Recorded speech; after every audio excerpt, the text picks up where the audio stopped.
News and News Reports. A vision of constitutional restoration, a call to redemption. Call to action to U.S. from We 911 at the 2020sperfectvision.org. Once upon a time, in the grand narrative of these United States, the people laid the foundation of a nation built on the principles of freedom, justice, and mutual respect. This foundation was anchored by an organic constitution, an enduring document that articulated their shared values and aspirations. In this world, a vision of redemption emerges, beckoning us to reimagine and restore the sacred trust between the government and the citizenry. Chapter 1: The Origins of Freedom.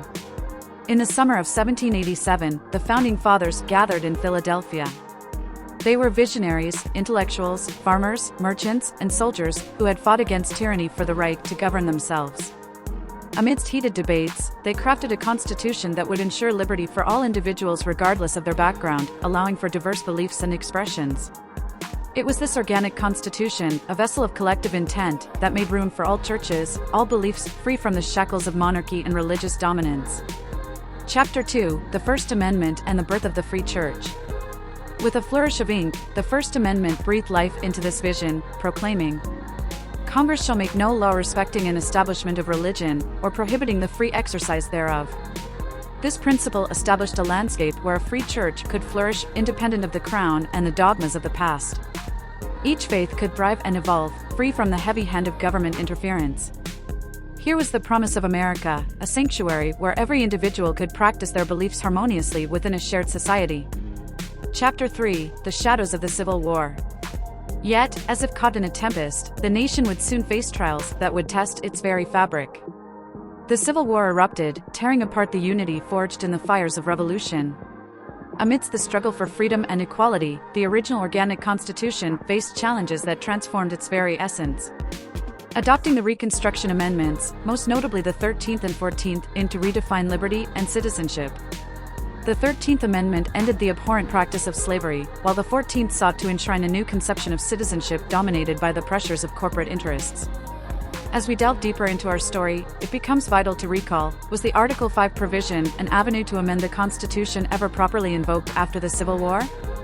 The answer echoes through the corridors of history, revealing a missed opportunity for genuine transformation.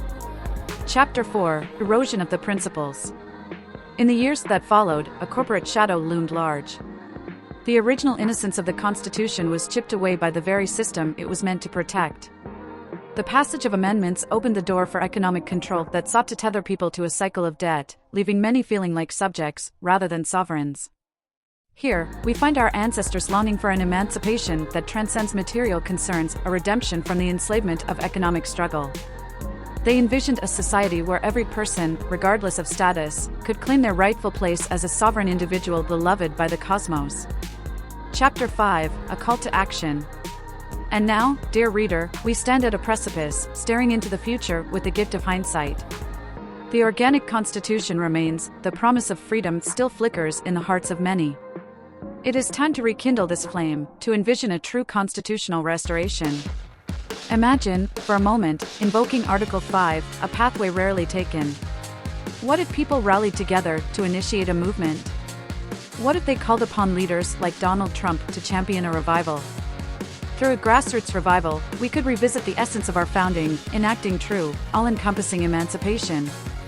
This restoration could reclaim the organic contract between the people and their government. It could carve out a space where the individual stands as a free and equal king, unchained from oppressive economic regimes. What if we dared to believe that redemption is among us? That a new dawn is possible for these United States? Chapter 6: The Framework of Redemption. We must act in concert to reclaim our constitutional promise. Grassroots engagement, every voice matters. Citizens must educate themselves, engage in dialogue, and advocate for change at local, state, and national levels. Your voice is your power, so let it be heard. Political mobilization. Mobilization requires leaders willing to represent the people's interests fiercely.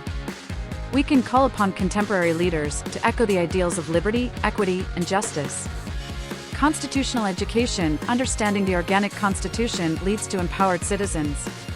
workshops, seminars, and community organizations must rise to advocate for constitutional literacy, ensuring that freedom is not an abstract concept but a lived reality. Dialogue for inclusivity, bravely addressing the divides that plague our society, building bridges of understanding, and celebrating diversity. Our renewed Constitution should reflect the collective will of the people while honoring our distinct paths. Chapter 7, The New Horizon. Picture a nation where economic systems align with the moral values of the Constitution, a place designed for the flourishing of its people. In these grand aspirations, the shadow of the past will give way to radiant possibilities. Now is the moment, dear reader. From the ashes of disillusionment, we can rise, united in purpose. With every step taken toward this vision of restoration, we discard the chains of old paradigms and stand firmly in the light of constitutional sovereignty. This is a call to action for every citizen of these United States. Will you join me in imagining a future where our Constitution is not just a relic, but a living document? A sacred compact for every individual, guiding us closer to a reality of freedom, justice, and dignity for all. Chapter 8, Conclusion. As we weave this narrative of hope, let us remember that redemption does not come without a struggle. It requires tenacity, collaboration, and a willingness to face the uncomfortable truths of our past. We must summon the courage to envision new possibilities, not just for ourselves, but for generations that follow. Together, we can reclaim the spirit of the organic Constitution and create a tapestry that truly reflects the pluralism and heart of this great land. Let this be our rallying cry: redemption is among us. The time for a constitutional restoration is now. Let us emerge united, free, and radically transformed, ensuring that the ethos of liberty echoes from sea to shining sea. Let's draw from history, learn from our past, and act in the spirit of indispensable freedom. Welcome, dear reader, to the journey of restoring not just a document but the very soul of a nation. Your engagement, your voice, your action, this is where the story continues. Let's write the next chapter together. Share this content.